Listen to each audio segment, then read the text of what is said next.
and welcome back to my channel. If you're new here, my name's Naomi and I just want to say welcome to your first video. Today I just thought I would do a bit of a different video on my channel. I've been dying to do one of these since I started out my channel, and it's a girl talk video. I don't know, I just find that I'm quite good at giving advice, I'd like to think. Yeah, so I feel like it's kind of a good way if you've got any questions you wanted to ask or like anything you're going through at the moment, and I can kind of give my opinion on that and also hopefully give a bit of advice, which is what I like to do. So I thought it would be a good video idea. So yeah, I asked over on my Instagram if you have any questions regarding friendships, relationships, other like general life questions, and yeah, I just left a little questions box on there. So if you do want to get involved in these videos in future, make sure that you go over to my Instagram, and obviously if you follow me you'll obviously get updated on your stories when I'm doing these type of videos. I'll just leave my Instagram here for you now if you do want to go over and follow me. I'd really appreciate that. Yeah, so I just have a few questions on my phone. To be honest, I didn't get a lot. Well, I got a few and then I accidentally deleted them. Do you know the way the stories, it kind of just disappears after 24 hours? I forgot to actually screenshot them, so I'm trying to remember off the top of my head, what questions were asked. I do have some because they wrote them in again because I asked. Yeah, so sorry if you did send a question over and I don't get around to answering it. I make sure that I'm better at this next time. But yeah, so I just have a few questions here on my phone. I'm not gonna like say who sent these in just because I did say they'd be anonymous. Anonymous? Is that the right word? Yeah. I say that I wouldn't obviously say who would send them in just for like personal reasons to them. I'll pick a few random ones and kind of go through them and then obviously give my little advice or whatever. Okay, so the first one I have here is, as I am self-independent, I can't get a proper boyfriend. I want to find more independent than me. Okay, so I'm taking that as in like you're really independent, so you want to meet somebody that's kind of like on the same wavelength as you, and you don't want them to be, mothering them basically. So I would just think with this one, to be honest, I wouldn't look into that too much. Like you're independent, you have your own life going on, and you can actually manage a partner on the side of that as well and still have your own lives but also have your life together. I don't think that's something to really worry about. Obviously you're going to be attracted to somebody that is a little bit more independent, and that's completely fine. That's just obviously how you feel in terms of like your ideal partner. You want them to be independent because you are, but at the same time I don't think like it's a negative if they're not independent. This kind of depends on what age they are. Sorry, Michael just knocked on the door, so I don't even know where I was at because I got like real nervous when he came. I hate speaking in front of the camera when someone's in the house. Like my nan's there drying her hair and he's literally earwigging outside the door. So I was saying about the independence thing, like if you are young and in your early 20s, I'd say I wouldn't worry too much about it. It does come with age. Some people are just a little bit more like mature at an early age. Now I know I'm talking about being mature, it's probably a bit different to being like independent and stuff like that, but I kind of feel like they do go hand in hand, so I wouldn't worry too much if you're both at a young age. Like I'd also just remember that like you might have gone through different stages in your lives, so that's something to be mindful of, that not everyone has like the same kind of opportunities in life. That some people might be more independent due to circumstances they've gone through, and others might not be because they've been in a completely different circumstance to you. So I would just say is just get to know that person, and if you end up working then it's meant to be. Do you know what I mean? If it's not, then it's not. Like I wouldn't look into that side of things too much. If you like each other, that's the main thing that matters, I find. And yeah, that's all I would really say on that one. I hope that makes sense. Like I hope it doesn't sound stupid because I don't really know what point I was getting at there. And the next question I then have is, what's the key to a long-lasting relationship? And I don't know why I laugh at this, because I don't know why anyone would ask me that, because me and Michael obviously are together 8.5 years, which is a long time, but at the same, I don't know why I said it in like such a depressed such a long time. No, it is such a long time, but at the same time I don't know what I would say is the key to a long-lasting relationship. Like I don't know, like I think it's you both being understanding of each other. I just think after time you obviously get to know each other more, and you know what kind of gets the other one annoyed and stuff like that, and you obviously try and help. Like I feel like this is so cliche and so cringe, but if that person is your best friend, I feel like it's going to be 100 times easier to make that relationship work, because the fact is you enjoy spending your time with that person. It's not like you feel like, I don't really want to do anything with you today, blah blah blah. Like you literally want to spend every day with that person. As much as that sounds real cringe, but it is the truth. And like for me and Michael, we always say this, and I'll probably get like slag for this, but I don't know what it is, we could be if we were having a fight or something, I would still always look forward to him coming home after work for the day. I don't know what it is, we just like to come home and like look forward to seeing each other, which yeah, I don't know, I really wouldn't know how to answer this question, just because I don't feel like there is any key. I just don't feel like I've got, I don't know. Yeah, I just don't feel like that I'm the representation of that, if that makes sense. Yeah, I would just say with trust, obviously, loyalty, honesty, all those main things as well obviously are important to have, but I just feel like when you know, you kind of know, and that's all I can really say on that one. It's just understanding each other, getting to know each other 100%. Some of the questions as well I got, they're not really based on like girl talk, I would say, but I thought I would answer them anyway just because they're kind of interesting to know, I suppose. The next question I got then is advice to focus and do well in exams during the pandemic. Okay, now obviously I never did my exams in a pandemic, so I'll try and give advice to the best of my ability from like previous situations I've been in, exams and stuff like that.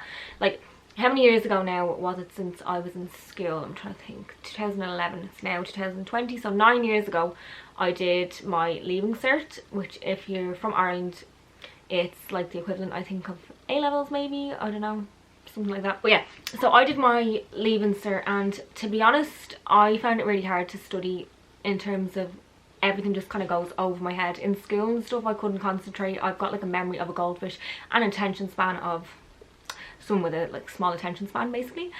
Yeah, I just found it really hard. Me, I don't really have like photographic memory. Some people could just sit in the class and obviously know everything the next day. That just didn't work for me. I really needed to put the work in, and to be honest, I didn't do as much as I know I could do myself now, and I do kind of regret that. But at the same time, I feel like there is a lot of pressure on you when you're in school to do well in your exams and have all this work done, and I just think some of it is really unnecessary. Like, it makes you not enjoy school. Like, I hated school for that reason. The fact that everyone says school is the best years of your life, and don't get me wrong, you do have fun with your friends and stuff, but I do think there's a very serious side to it. Yeah, so getting to the point, so the advice to focus and do well in exams, I would say, is to make yourself like a little rota kind of thing and follow that. If you're not in school at the moment, obviously, maybe put out like a little timetable, or if you're in college, I don't know where you actually are doing your exams, but if you have like a timetable or a calendar or something like that, that you can mark out days of what you're going to do, I just find that really effective, a really effective way. Like, I'm just like a big fan of a list. I think once you see something being ticked off a list, it makes you feel better about that. Definitely get a calendar out, maybe pop like a subject in on the day of what you're going to focus on. So if you're like focusing on 2 different subjects, put them in for that day, and then get another, maybe like a diary for that day or whatever, and then you could put in like your time frame of what you're going to do, what you're going to study at what time to what time, and then what you're going to cover in that, and then at least you know what you're kind of working towards, and it just breaks everything down. I feel like if you're going to just open a book and start from scratch, it's going to be so overwhelming that you're never going to feel like you're achieving anything. You're never going to absorb all that information, and that's where I kind of struggled. Is I feel like I did try and just cram it all in last minute, whereas I should have been breaking it down so that when it got to my exams, I didn't find it that stressful. But because we're in a pandemic, I don't know, I feel like use this time to your advantage. I wouldn't worry about the fact that it's not the usual like circumstances. I'd say use the fact that you're not in school to your advantage. You've more time probably now than ever to do that study, and yeah, I would just say just knuckle down and look towards the end goal of like what career you want to go into. Yeah, and I'd also say just don't beat yourself up about it either. Like, don't be so harsh on yourself. Take that time to, like, even if there's a day that you don't feel like you want to do anything, take that time off, but make sure then that you're putting it into like your next day.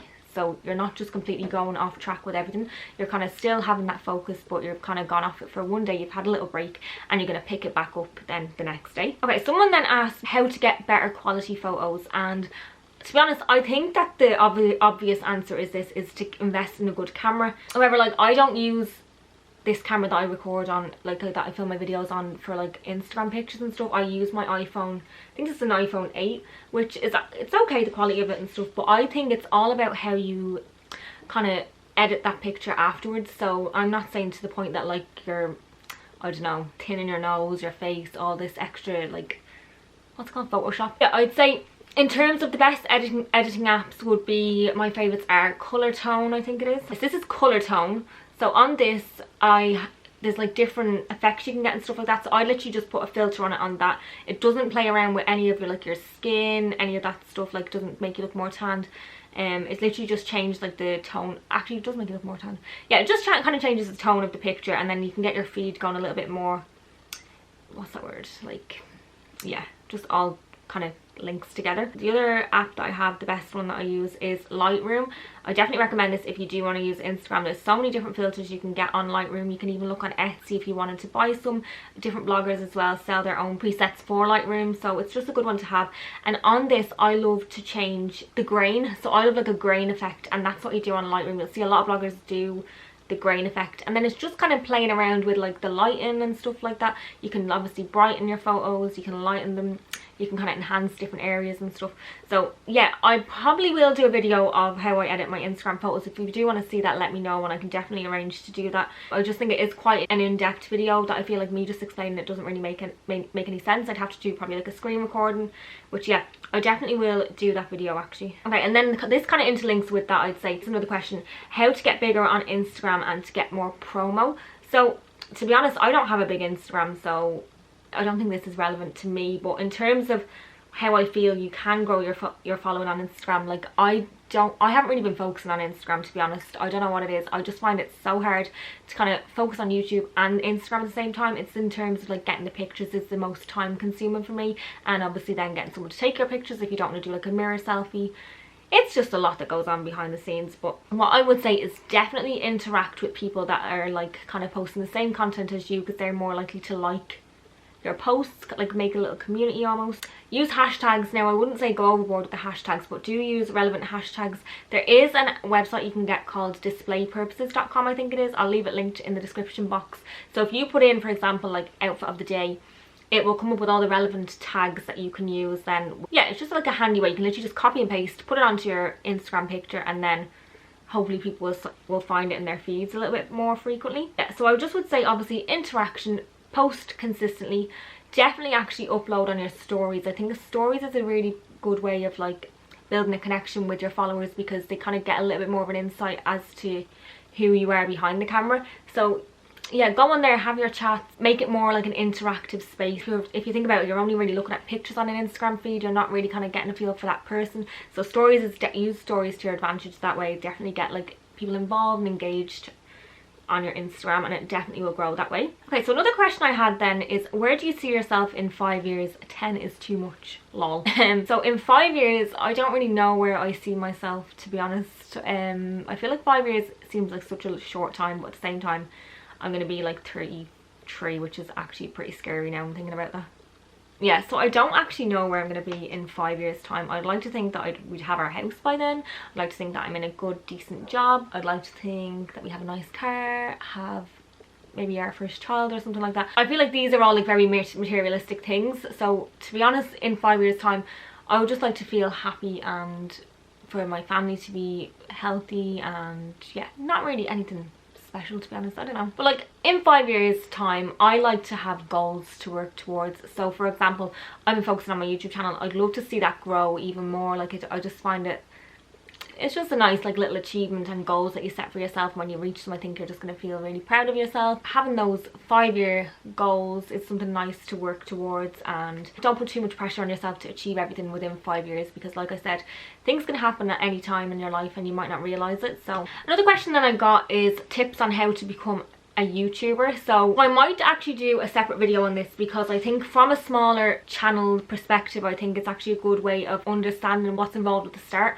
Like I know there's a lot of bigger YouTubers who have covered this video and this topic, but I do think that it is a little bit different now for the smaller YouTubers compared to them when maybe they first started. Like there is a lot more competition, it is a lot more saturated. Like it'd be great to kind of cover tips on how to rank in search, what kind of videos to film, like what your interests are. So I would say the first obvious thing would be to get yourself a camera, or like even a good phone quality camera would be fine. Like if you wanted to start videos and you have an iPhone or something like that, or like a Samsung that has a good camera, just start. Like, do you know what I mean? You don't need the best quality. Once you have decent lighting, I'd say lighting is the main factor. So even if you have just a big window in front of you, like that'll be absolutely fine.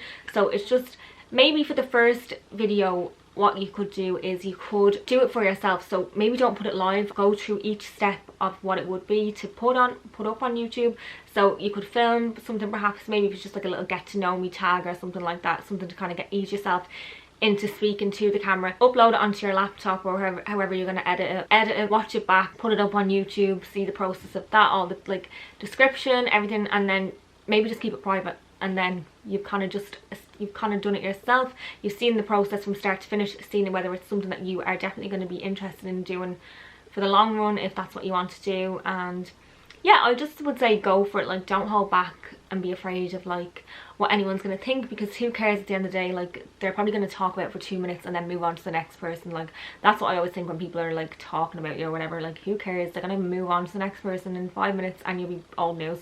So yeah, do what makes you happy. That's the main thing. Yeah, I definitely will do a video on tips for starting a channel, because I think there's so much more in depth that I would like to talk about, stuff that I didn't know when I first started, in terms of like you have to hit a certain threshold if you want to monetize your videos, thumbnails, how to make a good thumbnail, like the different websites and stuff that you can use, music, how to get music that's not copyrighted. There's so much that kind of goes into YouTube on the back, so I think it'll be a good video to do. So let me know if you do want to see that. I can definitely arrange to film that soon as well. Okay, so I think this is going to be the last question, and it is so they just said what to do when your boyfriend of a year ghosts you. I think that's what it said. Sorry, I'm after deleting it there. So yeah, first of all, like I'm sorry, that is just awful. So for somebody to ghost somebody that they've been seeing for a year, I think is absolutely like disgusting. The fact that they can't even like, that they don't even think that they owe that person an explanation, I just think it's shocking. They definitely do owe you an explanation as to why they've just up and left. There's no need. Don't think that it's your fault, because it's not. It definitely is not your fault.